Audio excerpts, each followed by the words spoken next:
Ezk Time and the 10 chambers. Also, we're going to discuss the Bula, the seal impressions discovered in the city of David, and how they contribute to the things you are looking at in measuring the temple, in the scribe's chamber, and the north and south chamber, and the temple. Okay, in this presentation, guys, one thing that we discussed is the concept of 1 2/3. We didn't get a chance to cover that in this video, but we will get into Ezk Time and the 10 chambers. Okay, as you can see from the title of the video, Ezk Time and the 10 chambers. Now, when we talk about Ezk Time, you're going to see that in this presentation, the things we're doing is a calling. We're not just doing something for fun. We've been called to this, and we're going to show you the proof and authorization. Leland, what authorization do you have to do this work? Well, we'll show you in this video. But here you can see I'm holding a line, and the premise of time and measurements can be found in a meter. So essentially what a meter is its distance is the amount of time it takes for the length of a string to swing 1 second. Okay, 1/1000. All right, so that, now this one, the knot is there, so it's shorter than a meter. But the idea is that the distance of measuring a meter, a measuring distance, relates to time. This is important for you to understand this principle. As we're going to show you, Ezk Time shows us many of the chambers in the temple complex, and confirms, okay, confirms. We need confirmations. We never want to approach a holy measurement, sacred architecture, and not have multiple confirmations, as we explained many times in this channel, that any approach that we have to the interpretation of spiritual things, spiritual must be interpreted by spiritual. Scripture must interpret Scripture. That if something is true, it must be proven by multiple witnesses. Okay, and that's essentially what we're getting at with Ezk Time, and we'll also discuss the 10 chambers. Now, we also have a principle we're going to talk about here today, and that is the now this is more of a perfect square here, but this gate, we're just going to use it as a demonstration, that there's another principle of 1 2/3. Okay, so as we explained, it's very important that we get our measurements right, but Ezekiel doesn't provide the height of the buildings. Now, the height of the buildings is determined by the width. He provides the width.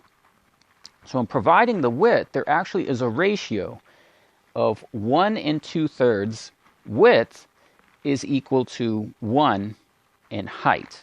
Okay, so that's a ratio that you will see throughout the entire temple complex. Okay, so that when we approach some information, we don't have all of the details. Ezekiel doesn't say exactly every single measurement, but based on the space and everything else, we can come to a conclusion that, okay, the puzzle pieces will fit together with these measurements.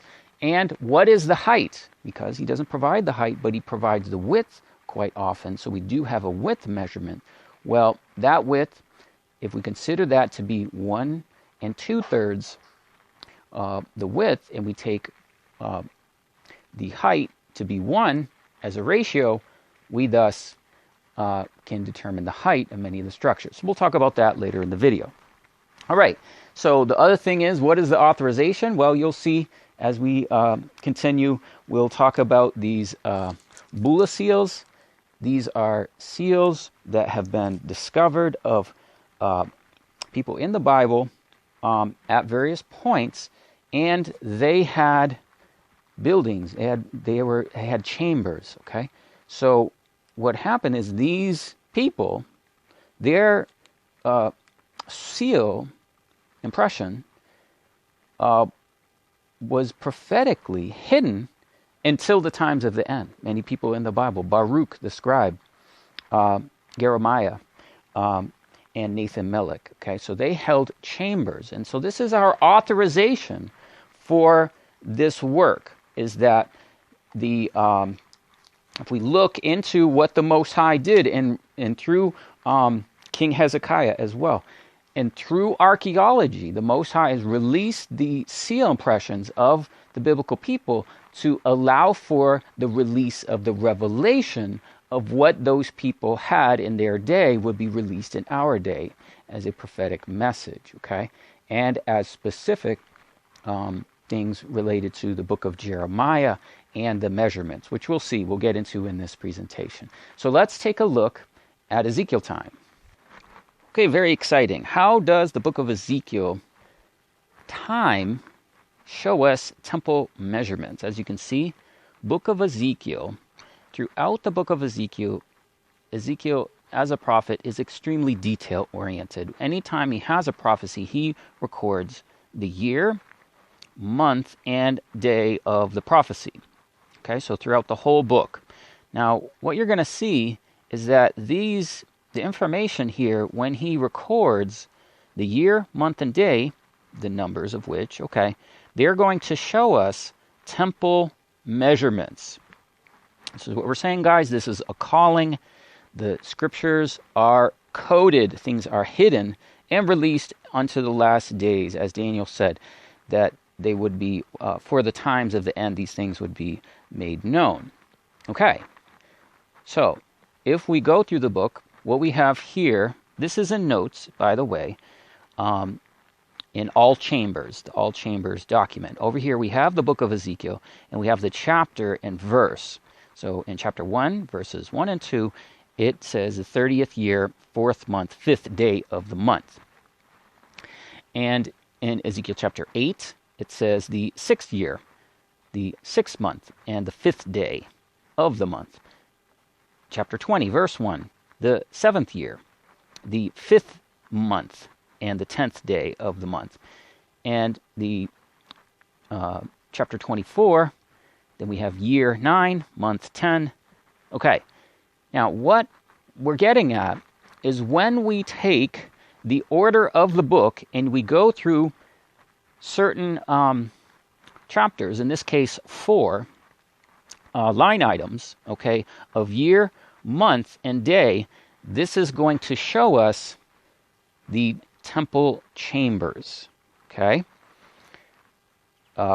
We're going to go through this quickly, but we just want you to see this, okay, in first the format of the book. So what you have year, month, day. In these 4 line items, chapters 1 through 24, they're going to show us the temple chambers, the chambers inside the temple. Then, the book, of course, continues. Chapter 26, we get year 11, day 1. Chapter 29, year 10, month 10, day 12. Okay, chapter 29, verse 17, 27, 1, 1, 11, 1, 7, 11, 3, 1. You get the idea. Okay, now these, you can see 5, okay, are in green, and they're going to show us the measurements of the temple porch, specifically. Now, I know that doesn't make any sense to you just looking at these numbers, so don't worry, we'll give you the detail. Now, the next cluster here goes from chapter 32 to 33. And in it, we see 12, 12, 1, 12, 12, 15, 12, 10, 5. Now, what this is going to show us is measurements in the city or the land portions, okay, which the book of Ezekiel describes. And then we actually have one of our line items appearing twice. So this, the 12, 10, 5, we're applying that to 2 circumstances, all right? One of which is the city, all right, the 12, 10, 5, and the other of which is the north and south chambers. Okay, so the purpose of this video is to talk about the chambers, and some of those we see here. Okay, so for example, the temple chambers, all right?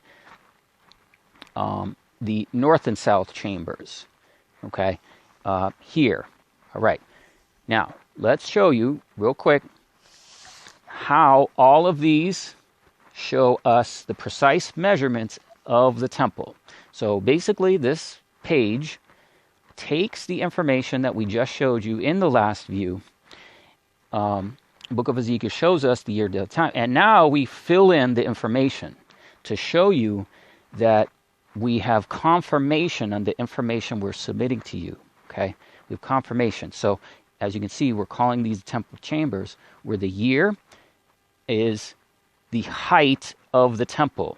So the year is year 30, but it's 30 cubits. So the numbers here, now we're going to relate to cubits in the temple complex. So the height of the temple, 30 cubits. There are chambers inside the temple, which are 4 cubits in width. All right, and there's other ones that are 5 cubits. So here we have the 5. The middle innermost, 6. So now what we're getting is we're getting the chambers inside the temple. We're getting their measurements: 4 cubits, 5 cubits, 6 cubits. We have a thickness of the wall, okay, which is 6 cubits. We have a thickness of another wall, which is 5 cubits. So this gives us the 6 and the 5. We have a innermost chamber that's actually 7, okay, or 7.5 cubits. We have another where the chambers in height are 5 cubits. And then we get the chambers that are 10 cubits, okay? And then we get other chambers that are 9 cubits, okay? We'll get to this in future videos, but this is not random, guys. This is perfect order of the numbers of the year, month, and day, showing us precise measurements, of the temple chambers. Now, we also get a 10 and a 10. And you can see we've highlighted what we believe these are, is inside the temple. Okay, we have the chambers in the upper portion of the temple, and the lower portion we have cherubim and palm trees. We believe their height is to be 10 cubits of the cherubim. The height of the palm trees is 10 cubits. We believe that's what the 10 and the 10 is here. Okay, now I'm sure that's all just coincidence, right? Well, let's keep going. Once we get and we continue, we can see the same thing with the temple porch. Now, the temple porch numbers we see in the 11. Okay, so that's the porch width on the inside. And then the door has 2 leaves for each door. That's the 1. Then we have a 10 cubits is the width of the doorway. And our 10 here is the 10 steps. So in the porch, there are 10 steps that go up into the temple.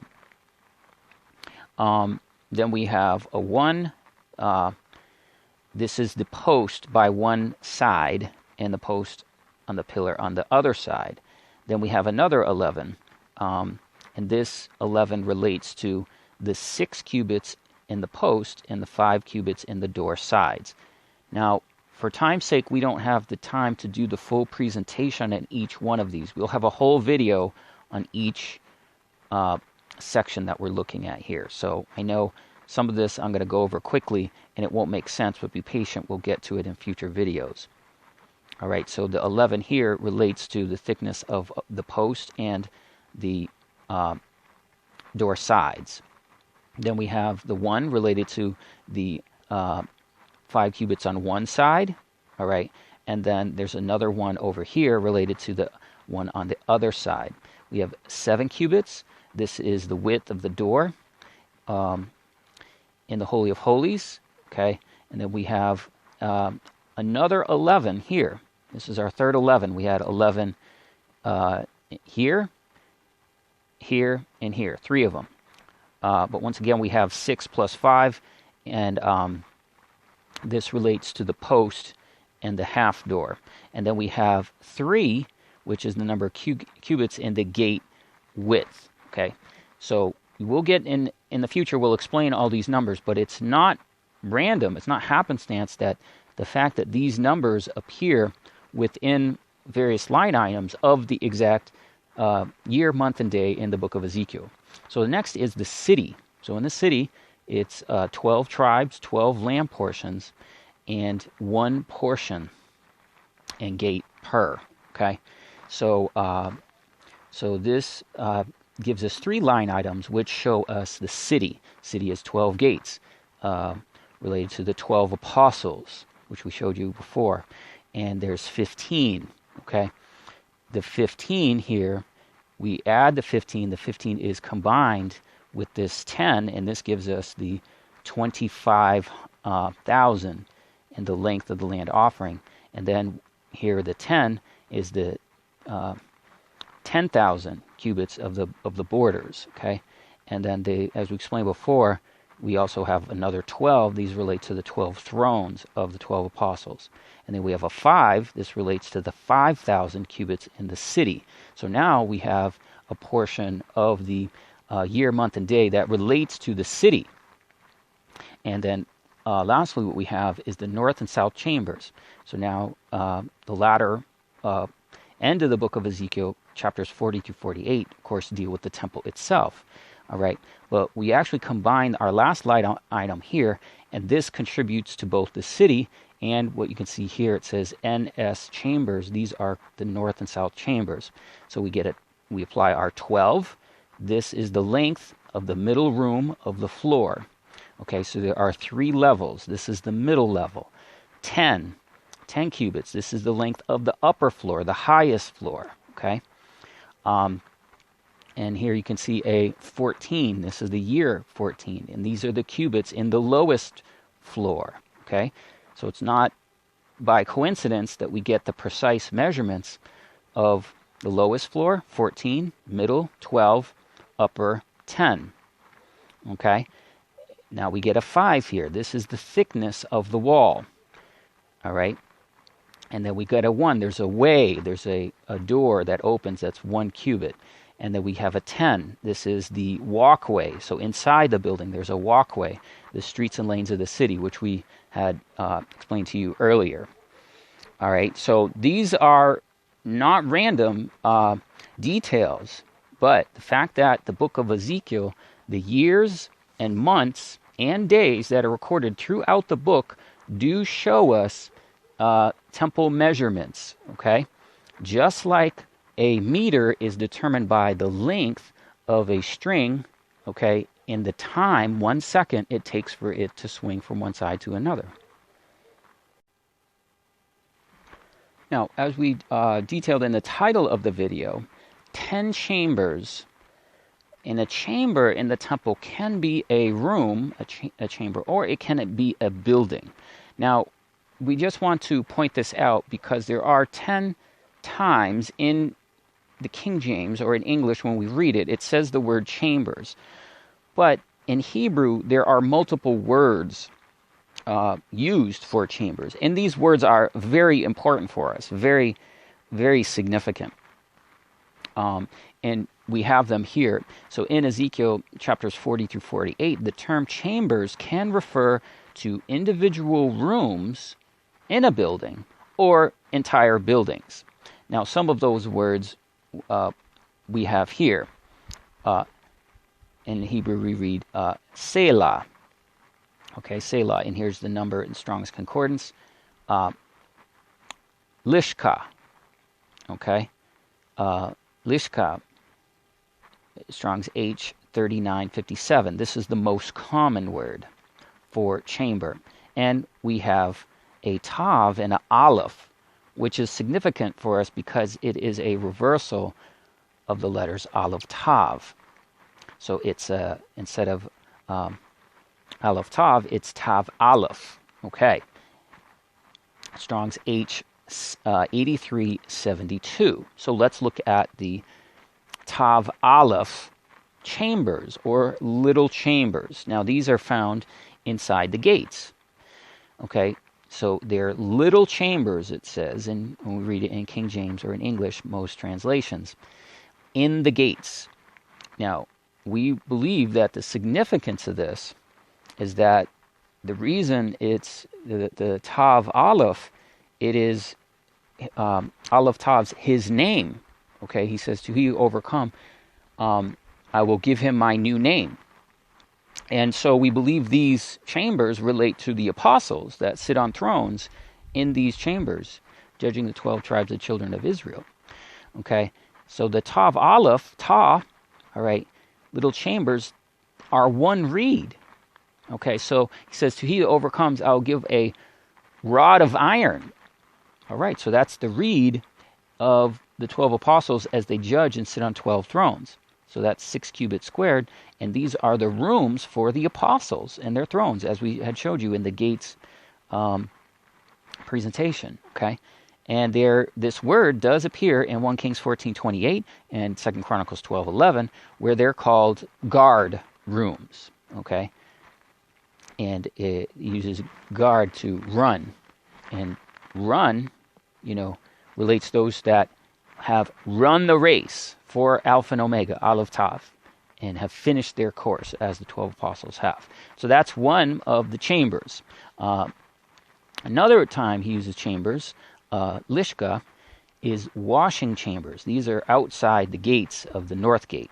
Not gates, plural, gates, singular, of the north gate, where they wash the offerings. Well, if time permitting, we'll show you in the 3D model what each of these look like and where they are to situate ourselves, washing. And then we have the singers' chambers in the inner court, one facing north, the other facing the south, and they are on the east side of the court around the altar. And we know that one relates to the chorus or singers, and one is the symphony with the instruments of Psalm 150. Singers' chambers, very important for us. The priest's temple chamber. All right, so we have 2 of them. One of them is the house, and one of them is for the service of the altar. So the one facing south is for the priests, the keepers of the charge of the house or the temple. And the priest chambers facing north in the inner court for the priests and the keepers of the charge of the altar. Then we have the temple side chambers. Now we get a different word, Selah, and this is a rib. Okay, it's the same word, rib, that's used when Adam, Yahweh took the rib and made Eve. Okay, that's Selah. And it's an important distinction is made between this word, Selah, and the word chambers, Lishka. In chapter 41, verse 10, that describes rooms inside the holy place. Now, the reason we're spending some time, we're kind of planting seeds with you so that once we get to more descriptions, you'll see how important the words are and what it is we're presenting to you into getting the proper understanding and interpretation. Okay, so that there's 2 sections of chambers in the temple. That's what we're getting at with this word. And Selah describes one of them, and there's another set that uses the Lishka. Okay, rooms inside the holy place and the Holy of Holies. In 1 Kings chapter 6, verse 5, the chambers are called Yasha, meaning couch or bed, representing those that are intimate with the king. Thus, the temple has 2 sections of chambers inside of it, okay? Because we have 2 words in Hebrew, and we'll show you where they are. But we did actually already show you confirmation of that in the information we provided you earlier. We're just planting seeds for future videos here. All right, inner temple chambers, as we said, there's side chambers, and then above the door, even unto the innermost of the house, again referring to the upper chambers inside the temple. In Hebrew, aliyah. You may have heard aliyah means to go up. It's also called the inner parlor, header representing the upper room. So these are inside the holy place and the Holy of Holies. Okay, these here, and then these here go around the Holy of Holies and holy place, which we will get to in future videos. All right, so those are actually chambers inside a building, inside the temple, And then we have actual buildings like the north and south chambers. These are buildings where the priests eat and they keep their garments for the wedding supper. Okay, then we have 20 chambers. Now these are for the Levites, the ministers of the house, that have for a possession. So this would appear that they're houses or places for them to lodge that are outside the temple kind of complex, if you were. And then there are, and these actually, it says that they're in the suburbs, which is 50 cubits. And then we have the 30 chambers, okay? These 30 chambers are in the outer court, and these go around about the pavement of the court, 30 chambers. So these are the buildings around in the circle of some of which we showed you the sundial, okay? So there we go, guys. These notes we have posted on the website as part of the All Chambers document. Now, we'd like to take a moment and just show you through the book of Jeremiah some examples of where the temple chambers and some of the chambers are listed in Scripture. So here we are in Jeremiah 35, and Jeremiah, he says, I brought them, that is the Rechabites, into the house of the Lord. Okay, so he's going to the house of the Lord into a chamber. Okay, this is not the Holy of Holies, not the holy place. These are the chambers in the temple of the sons of Hanan, the son of Agina, the man of God, which was by the chamber of the princes. Okay, so we have a chamber. We have the chamber of the princes, which is above the chamber of Messiah, the son of Shalom, the keeper of the door. Okay, so he set before them, okay, the house of the Rechabites wines, and they would not drink the wine, okay, because they had a vow. But here's an example of the chambers. These are in the temple, in the house of the Lord, and chambers for the princes, and another one for the keeper of the door. Now, here's examples that we actually have in archaeology that these seal impressions of these actual people have resurfaced in our day. And here you can see in Jeremiah chapter 36, verse 10, then read Baruch. Okay, Baruch. Now, here is Baruch, his seal impression. It says, belonging to Baruchiah. Okay, that's Baruch means blessed, and a yod and a hey is just another version of the same name. Okay, so we believe this to be an authentic. Some dispute this. We believe this to be an authentic seal impression of the scribe Baruch. Okay, so that even in our day, we would actually have the authorization to build these or measure the temple.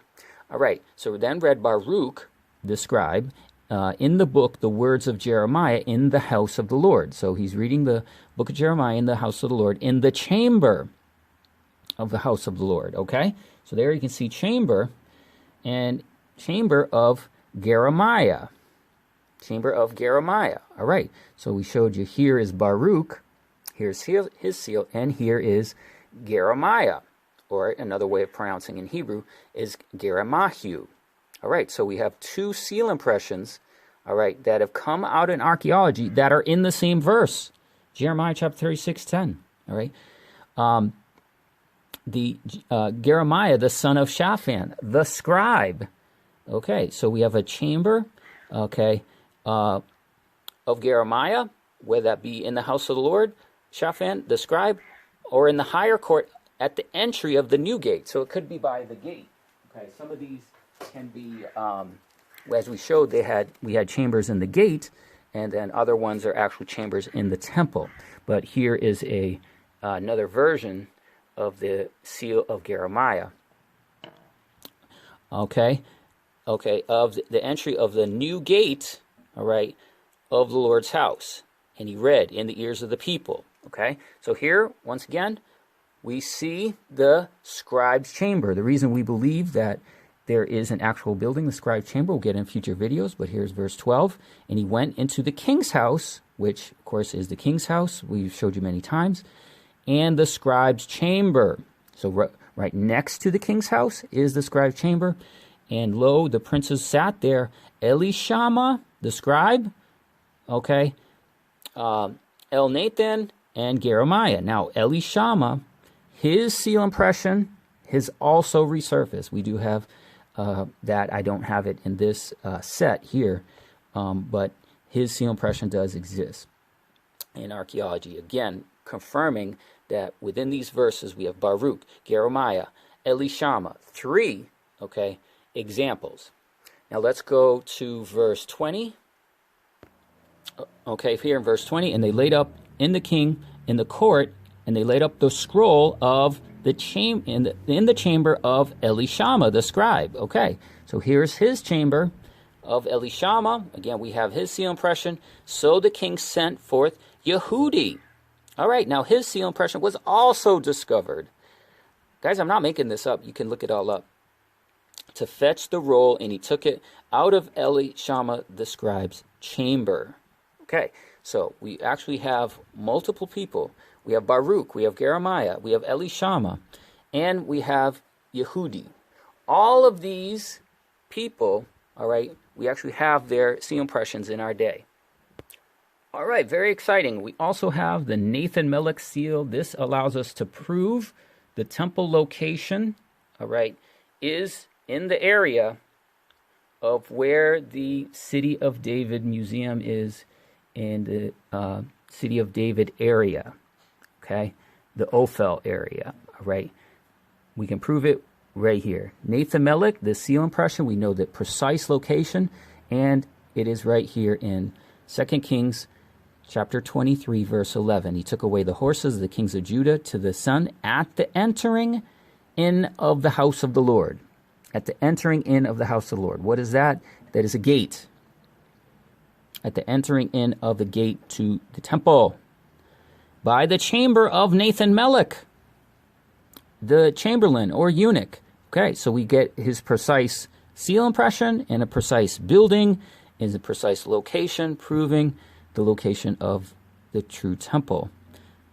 Location, all right. And it was in the suburbs. Here it says suburbs, but the word is not suburbs. It's Parbar. This is a gate, and the word Parbar appears in 1 Chronicles 26:18 as the west gate of the temple. So we do call some of the buildings in the west, we do call them Parbar.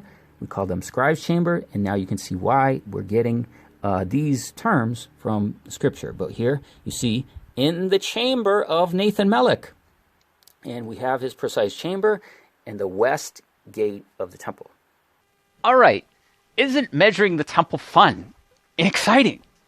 Where the seal impressions of the actual people in the Bible, not just 1, 2, 4, 5, exist in the same verses, found in the same location, in the city of David, okay? So guys, as exciting this is, I can bring you with me to Jerusalem if you will go back and watch the previous videos. We have taught on this. We have explained this as part of the series, Where's the True Location of the Temple? And it was these seal impressions that did prove the location of the temple. So it's very exciting. And it's very exciting to see the principle of time, okay, showing distance, all right, in the book of Ezekiel, where the year of the recording of the prophecy, the month and day, contributes to the measurements of the building and the structure, okay? So guys, this is a very exciting series. I hope you're as excited as I am. You're probably not, but follow along. Follow each message. We are including a few documents here. As you can see, we will allude to these in other videos where we get more specific into the specific buildings. We'll have full teachings on the specific buildings. We're giving some overview of what is our authorization. How can we be assured that we provide the most accurate information? We're not saying everything we're doing is 100% because we do have to make some decisions where we're not totally certain. We provide, of course, the most accurate, but we can prove our major things throughout the building and temple complex, you know, is a perfect order. So guys, thanks for watching. And this is part, of course, on our series, Measure the Temple, the altar, and those worshiping in it. So a voice came from the throne saying, "Praise our God, all you his servants that fear his name, both small and great."